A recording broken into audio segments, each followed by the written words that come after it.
ہم بات کریں گے مادر ملت کے ایک عظیم سپوت جس کا نام روح اللہ شہید تھا، جو کہ 5 مئی 1999 میں پشاور کے ایک علاقے مراد آباد میں پیدا ہوئے۔ روح اللہ 4 بہن بھائیوں میں سب سے بڑے تھے۔ روح اللہ کے والد کا نام ڈاکٹر حبیب اللہ ہے۔ کیپٹن روح اللہ کے والدین انہیں ڈاکٹر بنانے کی خواہش رکھتے تھے، مگر روح اللہ پاک فوج میں شمولیت اختیار کر کے ملک و قوم کی خدمت کرنا چاہتے تھے۔ کیپٹن روح اللہ نے میٹرک اسلامیہ کالجیٹ پشاور سے کیا۔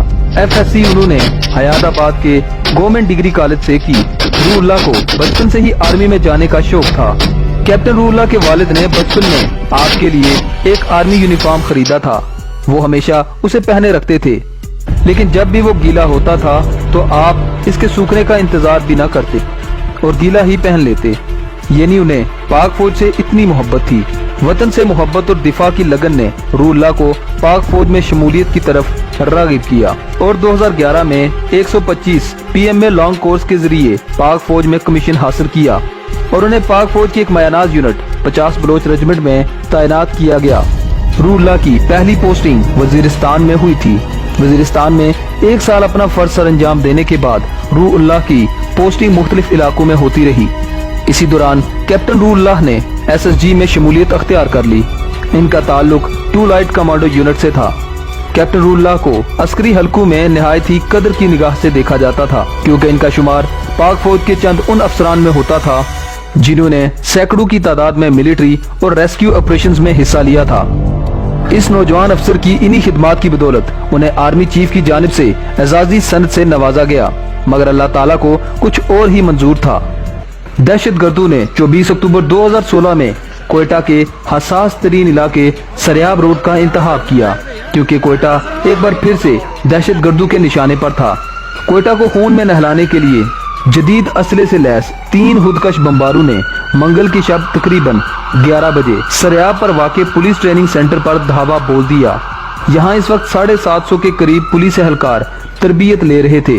ان دہشت گردوں نے ان پر اندھا دھند فائرنگ شروع کر دی اور متعدد کو یرغمال بنا لیا۔ اس فائرنگ کے نتیجے میں بہت سے کیڈٹ شہید ہوئے۔ اس سے پہلے بھی 2006 اور 2008 میں بھی پولیس کے اس تربیت گاہ پر راکٹ حملے ہو چکے تھے، جو اس کالج کی حساسیت کو ظاہر کرتے ہیں۔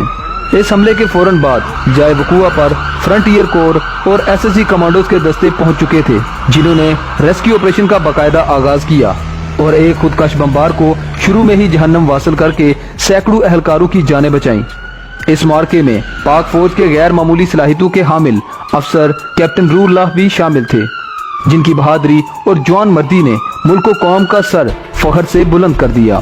کیپٹن روح اللہ کی عادت تھی کہ وہ ہمیشہ کسی بھی معرکے پر جانے سے قبل 2 رکعت نماز نفل ادا کرتے تھے، لہٰذا انہوں نے کوئٹہ پولیس ٹریننگ سینٹر میں ریسکیو آپریشن جانے سے قبل جلدی سے وضو کر کے 2 رکعت نفل ادا کیے۔ جائے وقوع پر پہنچتے ہی کالج کے ایک کمرے کو کلیئر کیا۔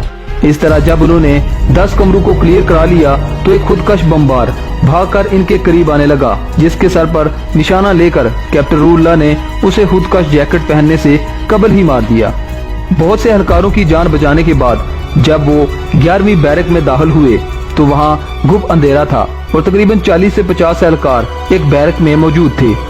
زندگی اور موت چند قدم کے فاصلے پر تھی۔ کیپٹن روح اللہ نے انہیں مخاطب کر کے پوچھا، سارے اپنے بندے ہو، میں SSG کا افسر ہوں، تم لوگ ہاتھ اوپر کر کے باہر نکلتے جاؤ۔ اتنے میں کیپٹن روح اللہ کو احساس ہوا کہ چارپائی کے نیچے کوئی ہے، جو کہ تیسرا خودکش بمبار تھا۔ اس سے قبل کہ وہ اپنی جیکٹ بلاسٹ کرتا، پاک فوج کے اس بہادر سپوت نے من جم بازم کا نعرہ بلند کرتے ہوئے خود کو اس کے اوپر گرا دیا اور یوں بیرک میں موجود 40 سے زائد پولیس اہلکاروں کی جان بچ گئی اور انہیں معمولی سی چوٹیں آئیں۔ خودکش بمبار کی ہڈی سر میں لگنے کے بعد کیپٹن روح اللہ کوما میں چلے گئے۔ ان کی ٹانگیں بھی سلامت نہیں تھیں۔ انہیں فوراً CMH کوئٹہ منتقل کیا گیا، جہاں ان کا آپریشن کیا گیا، مگر اللہ کوما میں چلے گئے۔ ان کی ٹانگیں بھی سلامت نہیں تھیں۔ انہیں فوراً CMH کوئٹہ منتقل کیا گیا، جہاں ان کا آپریشن کیا گیا، مگر اللہ تعالیٰ نے لاتعداد صلاحیتوں کے حامل اس نوجوان کے لیے غازی کا نہیں بلکہ شہید کا درجہ منتخب کر رکھا تھا۔ اسی لیے فجر کے وقت 25 اکتوبر 2016 کو کیپٹن روح اللہ شہید دونوں جہانوں کی زندگی پانے میں کامیاب رہے۔ ادھر کیپٹن روح اللہ کی والدہ عین اسی وقت خواب میں اپنے بیٹے کی آواز سے بیدار ہو جاتی ہے۔ وہ نہیں جانتی تھی کہ جو آواز انہوں نے خواب میں سنی ہے